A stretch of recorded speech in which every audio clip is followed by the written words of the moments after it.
Guys म चाहिँ आज यो भिडियो किन बनाइरहेको छु भन्दाखेरि चाहिँ अहिले म इलाममा पढिरहेको छु है।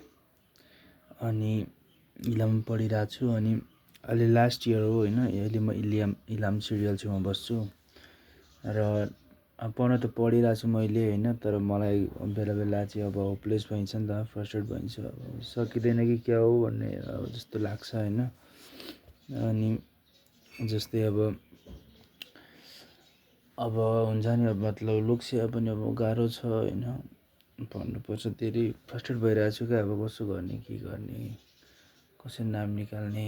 अब हेर्दा हेर्दै उमेर पनि बितिसक्न आँट्यो होइन। 21-22 बनेको पनि थोरै उमेर त होइन।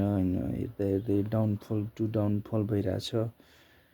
अनि अब मतलब तनाव छ क्या। मतलब अब हुन्छ नि त, तनाव हुँदो रहेछ होइन। तनाव छ अहिले आजकल, टेन्सन भइरहेछ मलाई। अब पढ्यो दुनियाँ पढ्नुपर्छ होइन। पढ्दा म्याथमा फेरि म अलिक कमजोर छु क्या। अनि त्यही भएर चाहिँ अलिकति गाह्रो फिल भइरहेछ मलाई। के होला भोलिको दिन होइन, देखिया छैन केही पनि। मतलब अब भोलिको दिनमा चाहिँ अब 21-22 वर्ष पुग्यो, 25-26-27 वर्ष पुगिन्छ होइन। त्यो बेला झन् कस्तो होला। अनि लास्टिक गाह्रो फिल भइरहेछ क्या। मतलब अब कस्तो मतलब हुन्छ नि, अब पढ्दा गरेर फ्रस्ट्रेट भइसकेको छु म चाहिँ।